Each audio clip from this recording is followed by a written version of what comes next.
Yo, what's up? Welcome back to another episode of Carter Rants About Stuff and records it on his mobile phones.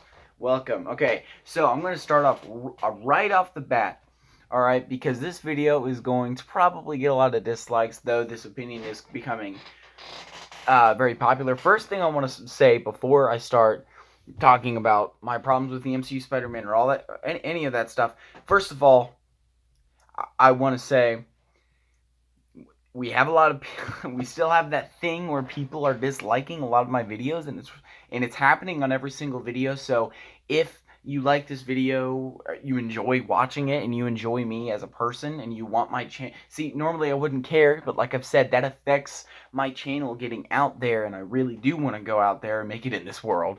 So if you support that idea, the idea of that, it would just be amazing if you could like this video, because I know there's going to be at least about 3 dislikes, because this is getting annoying. This is just how it goes, and that's going to affect my channel. So I really would appreciate you guys doing that.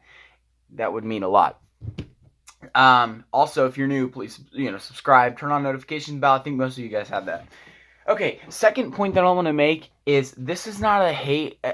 First of all, I don't hate the MCU Spider-Man, even, but this is not. I mean, I have an Ant-Man, Ant-Man, I don't know why I said it so weird. I have an Ant-Man shirt on right now. I don't hate the MCU, and I definitely do not hate Tom Holland. I do not hate Tom Holland. I definitely don't hate Spider-Man. I mean, you guys probably know that I'm the biggest, one of the biggest Spider-Man fans ever. Not ever. That's a ridiculous claim that you really can't beat. So, with that said, I want to say that I am not very big on when people blame actors for bad movies. And it happens all the time. It happens all the time. The only thing you can blame actors for is bad acting, and sometimes you really can't even blame the actors for bad acting. Sometimes that's the directing. Now, obviously, they're really good actors, and I personally believe Tom Holland is a very good actor, similar to how Andrew Garfield was a very good actor. Andrew Garfield, amazing actor, and people, oh, dude, Social Network, don't even get me started. He played one of the best freaking supporting characters I've ever seen. Hacksaw Ridge now. He is not at all a bad actor, by any means of the word. Tom Holland in The Heart of the Sea, he was freaking amazing. He was good in the Spider-Man movies for what he was given. So I'm not big on that whole thing of, oh, hey, this movie's bad, so we're just gonna hate on this actor. I'm not even going to call it the Tom Holland Spider-Man movies. I'm going to be calling it the MCU movies. Now let's do a recap on why the MCU got to the point that it did. And I think here's why. Because none of the and it was revolutionary just because the creation of the MCU was something that hadn't really been done to that extent. But that was a pretty big idea. No one ever thought that this would happen, and I'm still super happy with the fact that we have movies coming out left and right, and we have comic books coming out left and right, more animated shows and all that stuff. It's great. I love it. But when the MCU started out, we only had about, and the same things that I'm going to say in this video happened for comics. We had about one movie every 3 years when the MCU started. That's why we're at 20 by the end of this decade, I feel like, because they weren't making them as rapid fire. And it was rapid fire for that time. So, you start out with Iron Man, and it was just a step in the right direction. And actually, it started out with The Incredible Hulk, which was not a step in the right direction. But you had Iron Man, something like Iron Man, which was a superhero movie that did have a very cliche villain, and it had all the cliche superhero tropes, but it had actual good character, and it really was faithful to the comics. Not that that affects a movie per se, affects the character, but it was faithful to the comics, and Robert Downey Jr. played him amazingly, and it was a character with real feelings. You got Captain America, character with real feelings. Thor, Okay, it's fine, meh. But general thing is that these characters were real characters. They weren't just superheroes. You know what I mean? And that's how they always were in the comics. They. It's like how the Star Wars movies are right now. You can't really figure out what is this person's motive behind, you know, all, all the craziness. You know, the physical threats. So now we're getting into more of that stuff, I think, with the MCU. I think where superheroes are, instead of having an emotional motive for the movie, or learning something emotionally, I think that it's now becoming, oh hey, there's a bad guy, there's a physical threat, and we need to stop him. So Spider-Man, fast forward to Civil War, it was amazing, and these characters were evolving like crazy, and they were, the character progression was amazing. We've been watching these superheroes for a long, long time, and they're, uh, you know, first big change. They're all experiencing conflict together, and it's not by some crazy supervillain. There was a villain in Civil War, but there's a villain in everyone. And then we had Spider-Man, which was a perfect introduction, introduction, and I think MCU Spider-Man was a perfect introduction, and I think that Tom Holland was very excited about playing the role of Spider-Man. Some say he's probably not a real fan or anything, or something like that, but you cannot argue. Whatever you think, if you don't think Tom Holland's really that big of a Spider-Man fan, or whatever you classify as a Spider-Man fan, whatever you think about it, I think Tom Holland was, in fact, very excited to play Spider-Man, and Spider-Man specifically. And who wouldn't be? Who wouldn't be? I mean, I'd be excited to play Superman. I'm not the biggest Superman fan at all. I'd be excited to play Kevin from The Office, okay? But he had a clear passion for the character, and I think they all did too. Now we get to Homecoming. And I think this is where I was super excited for Homecoming. But I think the problem with Tom Holland's Spider-Man, MCU Spider-Man, is the fact that not only is it not accurate to Peter's motives in the comics, and I would not want to say that, because I love me some comics. I also hate me some comics. I mean, some comics are stupid. Spider-Man comics have always been top of the line, and Spider-Man is such a well-written character, and he has been written for 50 plus years now.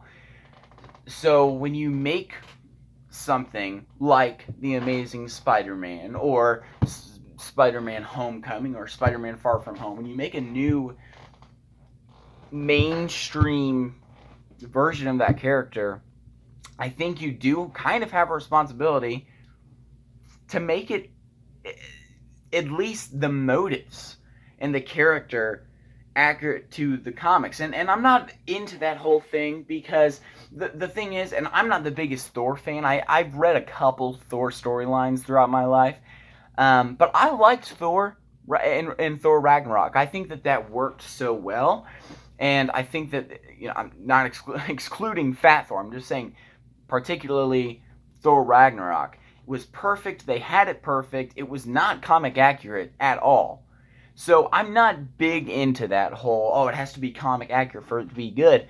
My thing is, and I don't want to say this because I don't want to make some Thor fans mad, but I've never really liked the Thor comics. I think they've always taken themselves a little bit too seriously, and I think most people would feel the same way.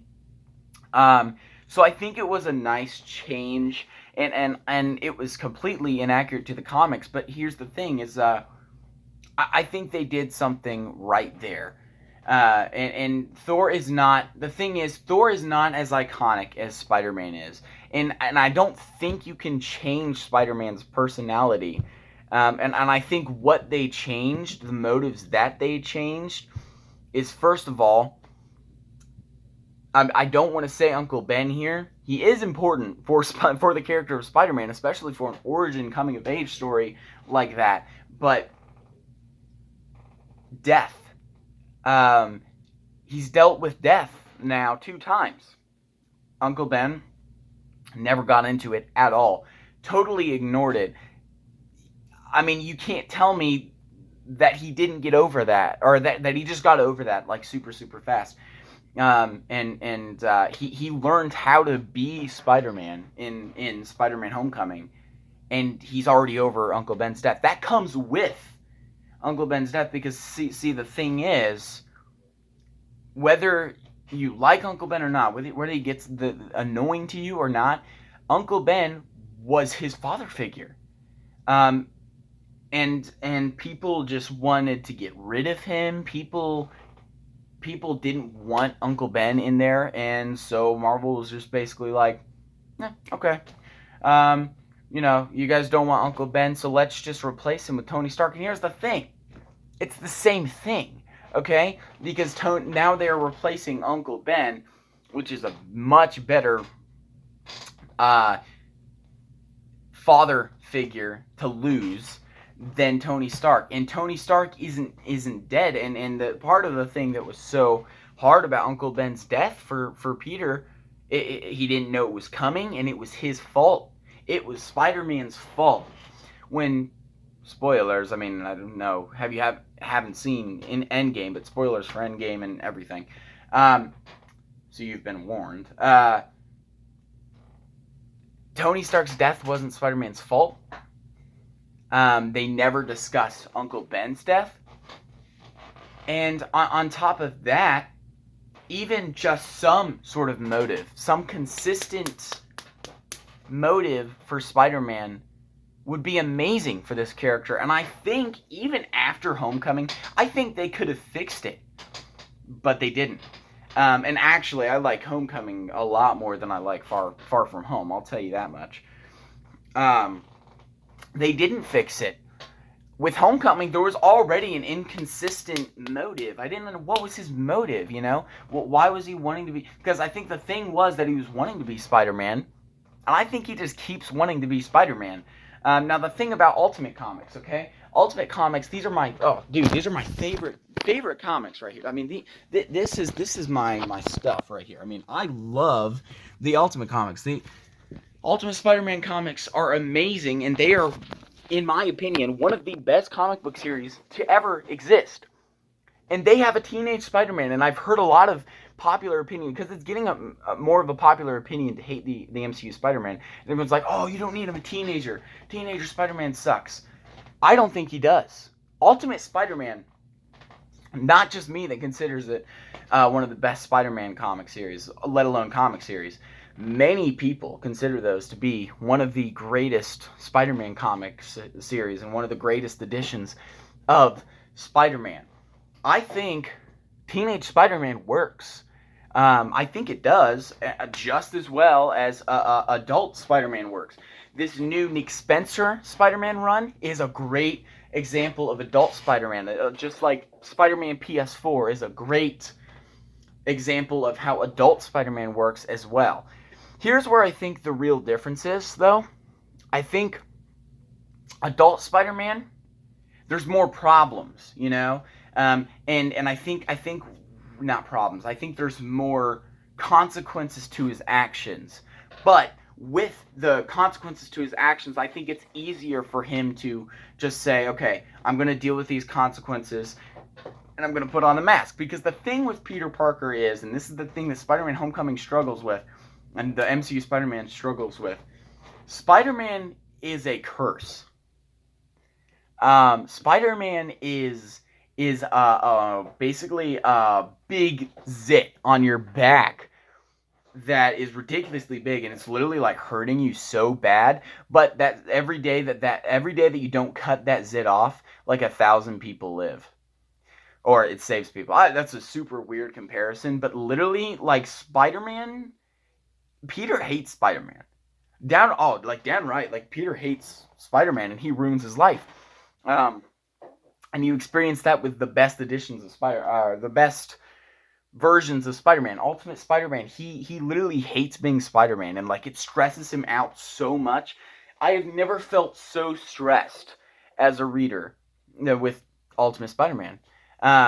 It's stressful, and as a teenager, I think teenager and adult, it's both stressful for teenage Spidey and adult Spidey. I think where the clear difference is, adult Spider-Man, anytime he needs to be Spider-Man, because anytime Peter puts on the suit or even looks at the suit, he has consequences from it, and that's what really, so every life Spider-Man saves, Peter, something bad happens to Peter. That's always what happens, and that's what the Sam Raimi movies really did good on, specifically too. But I think the thing is, adult Spider-Man can just, any moment he can be like, all right, I'm gonna deal with these consequences, but I'm gonna go out there and be Spider-Man. There's not as many obstacles. I think teenage Spider-Man, especially with like Ultimate Spider-Man, and the earlier Spider-Man comics, it's so much work for him to even be Spider-Man. There's this really good panel I was trying to find. I couldn't find the example of it. You could probably look it up. Rhino in the Ultimate Spider-Man comic. Spider-Man's in high school, and he's in class, and then, he's with MJ, and he sees on the TV Rhino destroying the city, and like literally like so many people's lives are in danger, and MJ's like, you should probably go take care of that, and he's like, yeah, okay. Hey teacher, can I go to the bathroom? So he has to ask to go to the bathroom, and then like he sneaks out, and I forget exactly what happens, but like he's almost sneaking out. It's taking like 15 minutes for him to get to the back door, and then principal walks up to him with his Aunt May, and then he's like, oh, hey Peter, me and your Aunt May, we're just about to have a parent-teacher conference. Oh, you want to join? He was like, yeah, okay. And so he literally has to join like a parent-teacher conference for like 15 more minutes while Rhino is literally destroying the city. He finally gets out of the parent-teacher conference meeting. He goes into another room. I think a teacher catches him. I think that's what happens. And then he runs. Then he finally runs outside. Finally outside, only to see Gwen Stacy crying on the dumpster. And Peter is a good friend. That's what, Peter's trying. Peter's a good person, and he wants to help Gwen Stacy with whatever's going on. Or she thinks her dad's leaving and stuff like that. And so he says, I promise I'll be back. I have to go do something. And then he's finally out. Like, it's literally like been, 30 minutes. And then MJ's like, oh, you're still here? And he was like, yeah, I forgot my web shooters. Like, and then he finally gets there, and the Avengers stop it and all the glory. So what I think the problem is here is there's no consistent thing for Spider-Man. Not even counting the fact that the MCU Spider-Man doesn't understand why Spider-Man is such a compelling character from the start. And it's not understanding what most good versions of Spider-Man have understood about Spider-Man. The fact that Spider-Man's a curse, Peter is the protagonist, Spider-Man's basically the antagonist of Spider-Man comics. Not only that, but I don't think there's a consistent motivation. Overall, this whole 18-minute video has just been me rambling, but I think it's very disappointing out of anything. And we've seen this stuff happen with comics too. I mean, Dan Slott, not Steve Ditko. Dan Slott was running Spider-Man for the past 2 runs, and he really royally screwed the character. Like, he screwed him up. And we've seen comics recover with that. But comics come out every week. There's about 30 main Marvel comics. Like, you can't read all the comics of the week even. You can only keep up with a certain amount. There's so many coming out at the same time. I think it's easier for comics to fix their mistakes because, first of all, they're comics. And second of all, I don't know, there's not a bigger audience. And they're not movies, Movies take work to do. They take more work than comic books. You just pick up a paper, find an illustrator, someone that's good at art, and you write. It's easier. Films are hard. They're hard to make, and if they ever decide to fix the MCU Spider-Man, I will be here to accept those changes. I'm never going to just hate MCU Spider-Man no matter what. But as of right now, I'm very happy with Into the Spider-Verse. I'm very happy with Spider-Man PS4. I'm very happy with the new Spider-Man comic book runs, which I would very much, I would recommend you guys read Nick Spencer's new Spider-Man runs. They're amazing. He understands the character,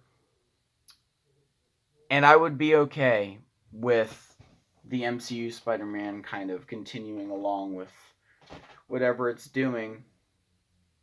It sucks because Tom Holland is such a good actor, and I really thought, and I still think he could make an amazing Peter Parker. I think he could make a great Peter Parker. And I think he did well with what he got.